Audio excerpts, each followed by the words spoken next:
Ladies and gentlemen, faculty, staff, students, and guests, LitFest 2012 presents Found Words, Lost Generation. Please welcome our director, Maggie Brown.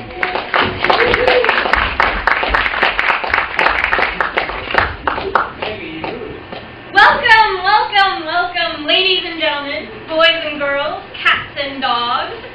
Please take a moment to silence all your devices. Cell phones, iPads, iPods, pagers, beepers, and pinball machines. This is the Theater of the Absurd, one of two artistic traditions out of which this play grows. In the Theater of the Absurd, the actors seek to confront you with illogic. Much like music, the theatrical style communicates an atmosphere.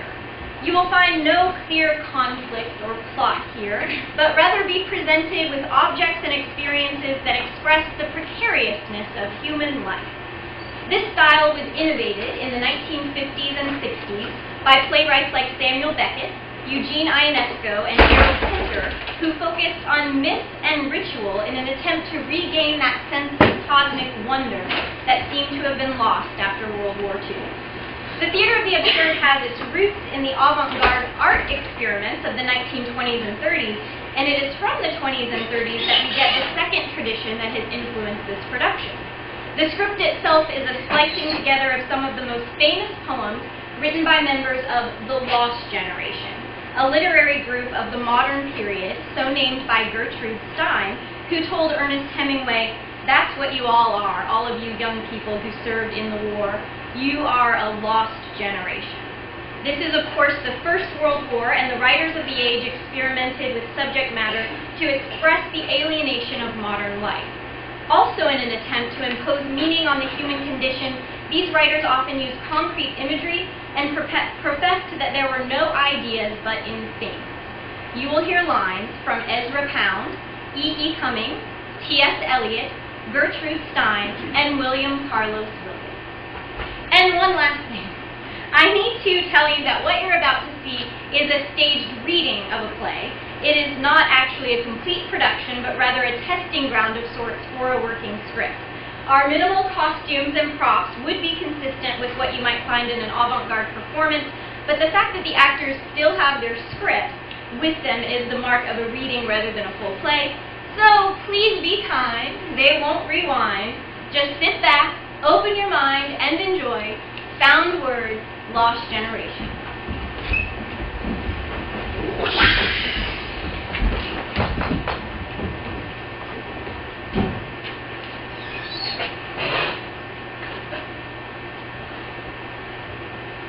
In a station of the metro, the apparition of these faces in the crowd pedaled on a wet, black bow. E.E. Cummings. Anyone lived in a pretty how town Without so floating many bells down. Spring. Summer, autumn. Winter. He sang his didn't, he danced his did, women and men, Both little and small. cared for anyone, not at all. They sowed their isn't, they reaped their same. Sun. Moon, Stars. rain, children guessed.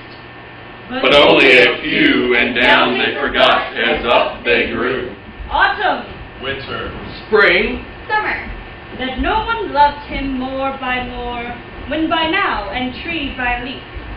She laughed his joy, she cried his grief, bird by snow and stir by still. Anyone's any was all to her. Someone's married there, everyone's, laughed their crying, and did their dance. Sleep. Wake. Hope. And then. They said their nevers, they slept their dream.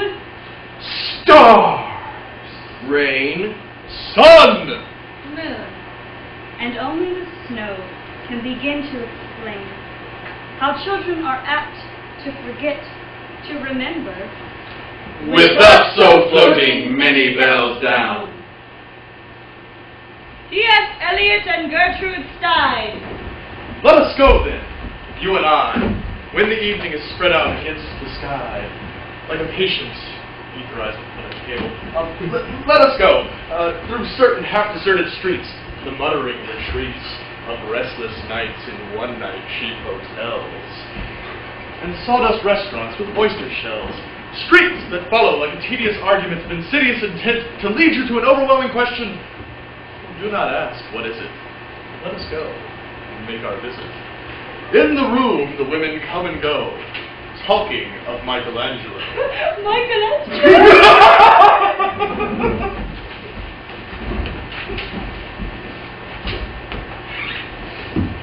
Stanzas in meditation. I think very well of Susan, but I do not know her name. I think very well of Ellen, but which is not the same. I think very well of Paul, I tell him not to do so. I think very well of Francis Charles, but do I do so? I think very well of Thomas, but I do not do so. I think very well, not very well, of William. I think very well of any very well of him. I think very well of him. It is remarkable how quickly they learn, but if they learn, and it is very remarkable how quickly they learn, it makes not only but by and by, and they cannot only be not here, but not there, which after all makes no difference. After all, this does not make any difference. I added it to it. I could rather be here.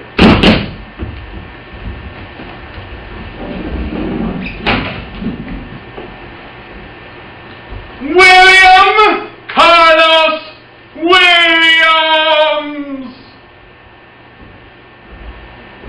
Landscape with the fall of Icarus. According to Bruegel, when Icarus fell, it was spring. A farmer was plowing his field, the whole pageantry of the year was awake and tingling near. The edge of the sea concerned with itself, sweating in the sun that melted the wing's wax. Unsignificantly off the coast there was a splash, quite unnoticed. This was Icarus drowning. T.S. Eliot and Gertrude Stein.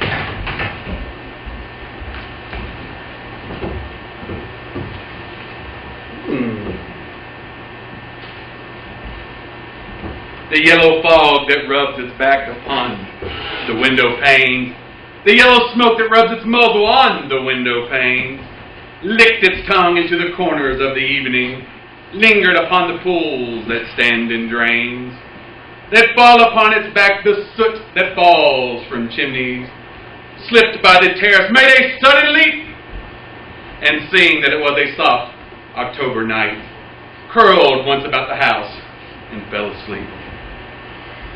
And indeed there will be time for the yellow smoke that slides along the street, rubbing its back upon the window panes. There will be time to prepare a face to meet the faces that you meet. There will be time to murder and create. And time for all the works and days of hands that lift and drop a question on your plate. Time for you and time for me. And time yet for 100 indecisions and for 100 visions and revisions before the taking of toast and tea. In the room, the women come and go, talking of Michelangelo.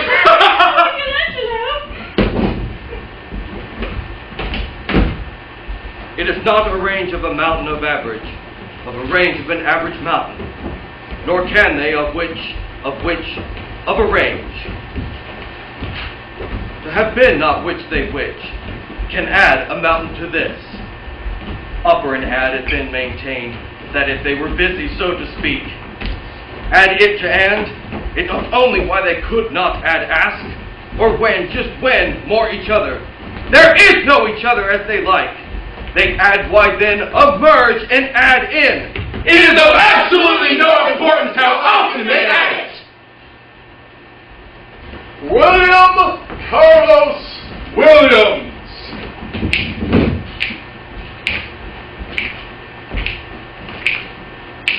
This is just to say, I have eaten the plum that were in the icebox, and which you were probably saving for breakfast. Forgive me. They were delicious, so sweet, and so cold. E. Cummings and T.S. Eliot.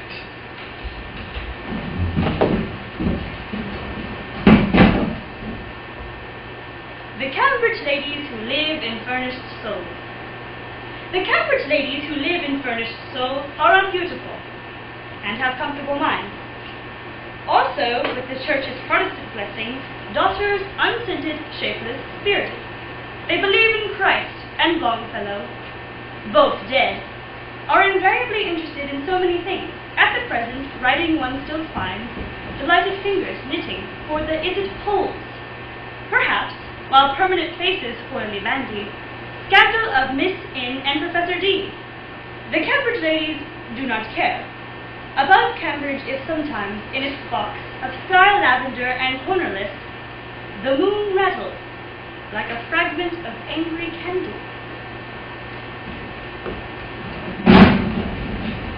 And indeed, there will be time to wonder, do I dare?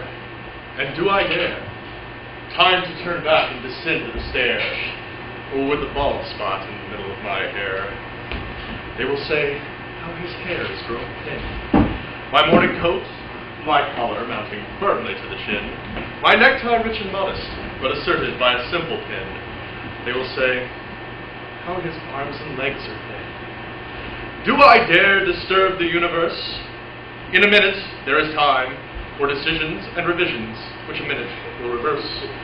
For I have known them all already, known them all. Have known the evenings, mornings, and afternoons. I have measured out my life with coffee spoons. I know the voice is dying with a dying fall beneath the music from a farther room. So how should I presume?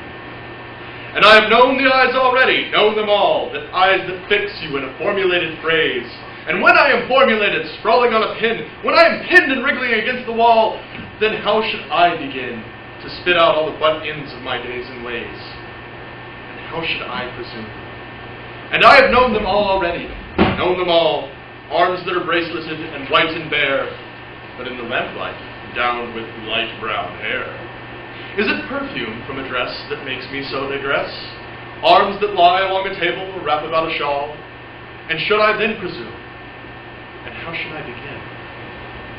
Shall I say I have gone at dusk through narrow streets and watched the smoke that rises from the pipes of lonely men in shirt sleeves leaning out of windows? I should have been a pair of ragged claws scuttling across the floors of silent seas.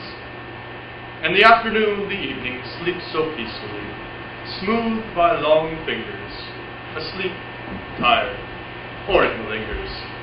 Stretched on the floor, here beside you and me, should I, after tea and cakes and ices, have the strength to force the moment to its crisis? But though I have wept and fasted, wept and prayed, though I have seen my head grown slightly bald, brought in upon a platter, I am no prophet, and here's no great. I have seen the moment of my greatest flicker, and I have seen the eternal footman hold my coat and snicker. And in short, is afraid.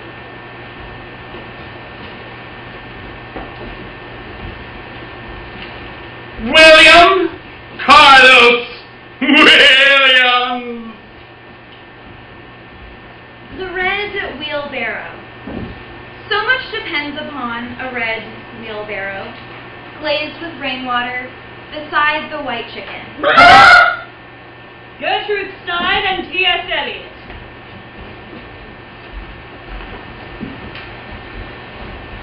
Which I wish to say is this. There is no beginning to an end, but there is a beginning and an end to beginning. Why, yes, of course. Anyone can learn